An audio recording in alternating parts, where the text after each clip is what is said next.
Salut à tous et on est de retour sur la télévision du Machon Meir pour une nouvelle émission avec le Rav Yoel Ben Arosh. Shalom Rav. Shalom Uvracha. Alors on va parler aujourd'hui de quelque chose de mystérieux, d'impalpable et pourtant dont on a, je pense, pleinement conscience. Il s'agit de la Neshama, de l'âme. Alors qu'est-ce que l'âme? D'abord, ce n'est pas mystérieux. Le mystère n'existe pas dans le judaïsme. Il y a des secrets, mais non pas des mystères. Et la Neshama, c'est quelque chose qui est en réalité la réalité. La véritable réalité de l'homme, l'identité de l'homme, la vie qui, en traversant le corps, se manifeste, eh bien ça, c'est la Neshama. La Neshama, c'est en réalité un degré qui nous vient de l'au-delà, un degré qui, en fait, est la source de la vie, et le corps n'est qu'un vêtement qui contient cette source et qui anime, qui permet à cette source de se réaliser et de réaliser le divin sur terre. Ça veut dire que la Neshama, dans un corps, c'est comme une lumière dans un ustensile, et les deux ensemble font avancer les intérêts du Créateur, béni soit-il. Tous les êtres ont une Neshama? Tous les êtres dans le monde animal, ont une Neshama, que ce soit au niveau minéral, végétal, animal et l'homme. Cependant, ce n'est pas du même degré. C'est-à-dire que si nous parlons par exemple d'un élément de vie qui fait vivre le minéral, eh bien on peut dire d'une manière générale que c'est sa Neshama. Bien entendu, c'est une Neshama d'un niveau très inférieur par rapport à la Neshama qui va se dévoiler chez un homme. Alors on aurait plusieurs niveaux de Neshamot. Tout à fait, il y a beaucoup de niveaux de Neshama, et même chez les hommes eux-mêmes, chez l'être humain, il y a, d'une manière comptabilisée, on va dire, alors que c'est quelque chose de l'ordre de l'infini, 5 degrés qui sont le Nefesh, le Ruach, la Neshama, la Chaya et la Yechida.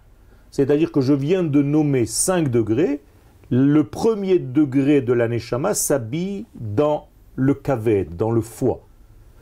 On appelle ça le Nefesh. Le Ruach s'habille dans le cœur. La Neshama s'habille dans le cerveau, et la Chaya et la Yechida, ce sont 2 forces de lumière qui sont au-delà du corps humain et qui ne sont pas véritablement à l'intérieur, mais comme une lumière entourante que nous devons bien entendu, un jour ou l'autre, faire pénétrer à l'intérieur de nous pour recevoir encore d'autres niveaux. La Chaya et la Yechida dont vous parlez, elles sont atteignables, elles sont accessibles? Bien sûr, c'est ce que je suis en train de dire, c'est qu'il faut que l'être, l'ustensile que je suis, puisse avaler en fait même ces 2 degrés qui le dépassent, pour ensuite recevoir les mêmes 5 degrés, mais à un autre niveau. Et ainsi de suite. Donc c'est comme s'il y avait 5 fois 5, ainsi disent les kabbalistes. Il y a donc une infinité d'éléments de Neshama que je peux absorber, et donc je m'élargis, c'est-à-dire je contiens de plus en plus de divin et je dévoile de plus en plus de divin sur terre. À quel âge un homme découvre son âme? La Neshama de l'homme, en fait, elle vient au moment où le corps commence déjà à apparaître. La Neshama existe. Cependant, elle ne peut pas apparaître tant qu'il n'y a pas un corps. Donc, le papa et la maman vont donner un corps, et la Neshama qui existe depuis longtemps descend entre guillemets sur terre, descend ici sous-entendu, se dévoile à l'intérieur de ce corps et commence à le faire animer. Plus la Neshama pénètre le corps, plus le corps bouge. C'est-à-dire qu'un bébé a l'air paralysé parce que la Neshama ne l'a pas encore pénétré complètement. À un moment donné, il va s'installer, mais au niveau assis, il n'arrive pas encore à se mettre debout, parce que la Neshama a rempli seulement son torse, jusqu'aux jambes. Au moment où la Neshama va commencer à pénétrer, à circuler dans les jambes, ce bébé va se mettre à marcher. C'est-à-dire qu'au fur et à mesure que la Neshama me pénètre, me traverse, je deviens de plus en plus vivant. Donc il y a des gens qui vivent plus que d'autres, selon l'intensité de vie qui les traverse. Alors le Maharal de Prague confirme un double aspect. D'un côté, chacun est en mesure de ressentir vraiment son âme, et de l'autre côté, personne ne parvient véritablement à saisir son essence. Tout à fait, on ne peut pas véritablement dessiner, puisqu'il s'agit d'un degré qui nous vient de l'ordre de l'infini. Et on peut donc seulement voir des effets de cette lumière lorsque cette lumière est habillée, encore une fois, dans un corps. Par exemple, votre œil n'est pas en train de me regarder. C'est votre neshama qui utilise un élément qui s'appelle l'œil, ou bien l'oreille pour m'entendre, ou bien la bouche pour parler. Donc vous ne parlez pas, ce n'est pas votre bouche qui parle, c'est votre neshama qui utilise cet ustensile pour se dévoiler. Est-ce que de la même manière qu'on connaît mal ces organes internes du corps physique et on ne sait pas où se place tout, à part si on a étudié ça en médecine ou autre part, mais du coup la neshama non plus, on n'arrive pas à Alors de la même manière qu'il y a des médecins du corps, il y a des médecins de la neshama. Et les médecins de la neshama, ce sont les maîtres de la Kabbale.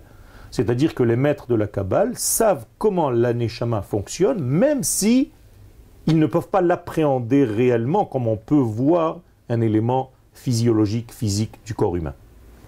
On dit de plusieurs personnes qu'elles ont des grandes âmes. La grandeur de telle ou telle âme, si je puis parler ainsi, est distribuée de manière aléatoire à la naissance?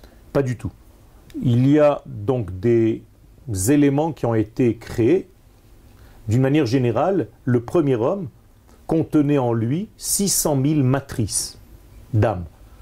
Ces 600 000 âmes se dévoilent, il n'y a toujours qu'un chiffre, 600 000 âmes, des matrices d'âmes, qui vont s'habiller dans le nombre d'hommes qui se trouvent sur terre.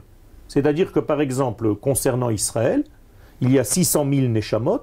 Ces 600 000 neshamot vont s'habiller aujourd'hui dans 15 millions de juifs. Et donc, vous comprenez par un calcul très simple que ce n'est pas une neshama pour un homme. Donc nous sommes en réalité peut-être 200, 300, 400 personnes sur une neshama. Parce que les 600 000 doivent être... C'est comme si on faisait 600 000 divisé par 15 millions. Alors on serait des fractions de neshamot. Nous sommes des fractions de neshamot, et donc nous avons un rôle à jouer pour dévoiler une forme de lumière. Et donc à chaque fois que nous revenons, et je dis quelque chose qui paraît un petit peu fou dans le judaïsme, alors que c'est une base du judaïsme, c'est-à-dire la réincarnation. Il y a des livres entiers sur la réincarnation, notamment du Hari HaKadosh, et c'est une des sources du judaïsme, claire et nette, il ne faut pas avoir peur d'en parler. Eh bien, chaque fois qu'un homme revient, il vient avec une structure il a un rôle à jouer dans ce monde, une parcelle de lumière, une couche de lumière à révéler. Tant que cette couche de lumière, tant que ce message n'est pas révélé, eh bien il revient à condition qu'il répare à chaque fois qu'il est là quelque chose de plus. Quand vous parlez de fractions d'âme, nous sommes des fractions d'une neshama, ça veut dire qu'il faut qu'on cherche où sont les autres neshamot pour retrouver le nombre entier? Alors ce que vous venez de dire, le Harizal le dit clairement, quand un homme a fini son tikkun, il commence le tikkun de son ami qui a la même source d'âme que lui.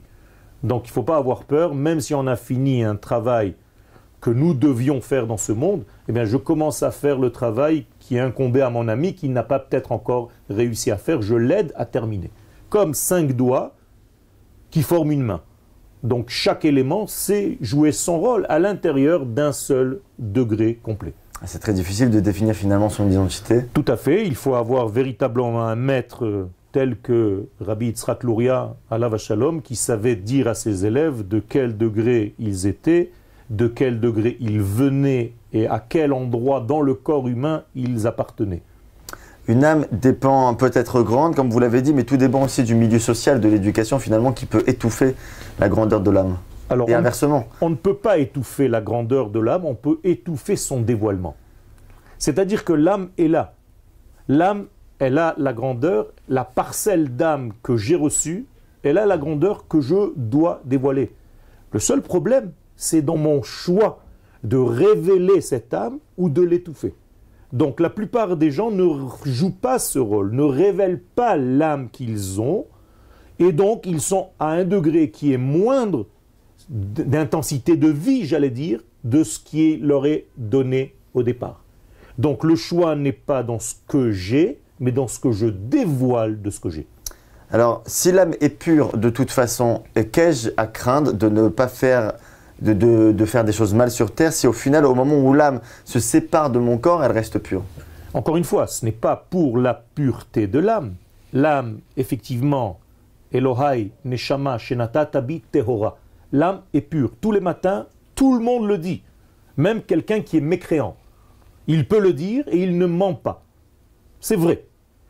Le seul problème, c'est de cette Neshama, qu'est-ce que moi, en tant qu'homme, en tant que femme, en tant qu'être, j'ai révélé dans ce monde. Et donc la faute n'est pas concernant la Neshama. La faute, c'est en réalité un ratage. Je traduis là réellement le terme de faute en hébreu. Est-ce que j'ai réalisé mon âme?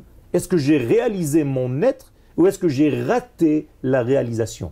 Donc, sur quoi nous allons être jugés? Sur ce que nous avons reçu. C'est qui le jeu? C'est pas mon âme du coup. Alors une fois, c'est l'âme mélangée au corps. Il est dit même que lorsque l'homme quitte ce monde, à Kadosh Baruch Hu, sous la terre, lorsqu'on enterre la personne, on ramène la Neshama, on la fait rentrer dans le corps et toutes les deux sont jugées ensemble. C'est-à-dire par rapport au potentiel que tu avais, combien tu as vécu. Et si tu avais un potentiel 100 et tu as vécu 80, eh bien tu as 20% qui sont en réalité ton enfer, ton Gehenom. C'est-à-dire le ratage de tes 100%, il manquait 20, eh bien ça c'est l'enfer de l'homme. Que devient l'âme après la mort? Vous l'avez évoqué. Alors l'âme après la mort monte et donne des comptes. D'ailleurs, elle ne le fait pas seulement après la mort, elle le fait toutes les nuits. Chaque soir, elle va donner des comptes au maître du monde par rapport à ce qu'elle a fait durant la journée. D'une manière générale, après la vie, donc une fois que la Neshama quitte ce corps, elle va donner des comptes sur tout l'ensemble de la vie de cet homme pour savoir ce qu'il y a encore à combler qui n'a pas encore été terminé. Le but étant, il faut le rappeler, c'est très important, ce n'est pas un travail individuel. Car le but principal est de dévoiler le maître du monde, le créateur du monde dans ce monde. Donc chaque âme qui vient en fait habillée dans un corps, c'est un soldat qui vient dévoiler cette grande neshama, cette grande idéologie divine. Et donc on est jugé par rapport au travail que nous avons fourni pour faire avancer l'intérêt du Saint béni soit-il. Rabbi Yuval Ben Harosh, merci beaucoup pour tous ces enseignements. On se retrouve très bientôt quant à nous sur la chaîne du Machon Meir. Merci toujours de nous suivre et de commenter et de mettre des messages sur les réseaux sociaux, Facebook, YouTube ou encore la chaîne le site internet du Machon Meir. Très bonne journée.